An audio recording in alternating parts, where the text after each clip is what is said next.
As a tourism management student, I am promoting and strongly advocating sustainable tourism and local economic development in our barangay, especially our Ata community or indigenous people.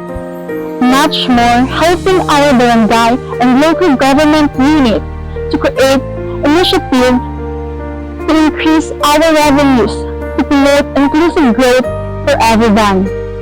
Good afternoon, ma'am. Ako gala si Tony Medina, candidate coming from Barangay Maabay and Lasal. Ayaw ko gusto buong kay gusto ko mabalaan ang inyong mga pangabuhian kay ano inyong mabulig sa komunidad. Ako si Gary Chavez, nagapuyo sa barangay sa Chitno, Lilingan, Barangay Maabay. Kami ang ako libra, nagalala ko sa malamaan, ito, Agdure. Amo ina sa una ang aming pangabuhian, tapos nagaulan man kami, nag-paestila kami sa aming kabataan. Dako gud ang pagpasalamat ko dahil sa pagbulig sa amin sa gobyerno,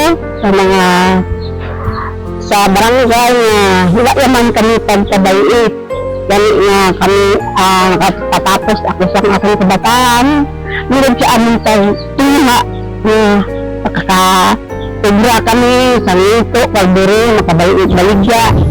Tapos makabigya sa oras na bernes, mapadalaan namin ang aming kabataan sa pag-eskwela sa Ginoo. Nagpasalamat dito sa Ginoo kag sa mga katawahan dito sa barangay sa wala ito kami pagbabain.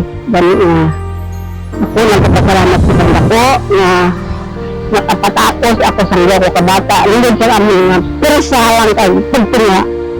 Manang, madam ubig na salamat sa kahilingan nga ginhatag mo sa amon para maka-istorya ka namin sa subong adlaw.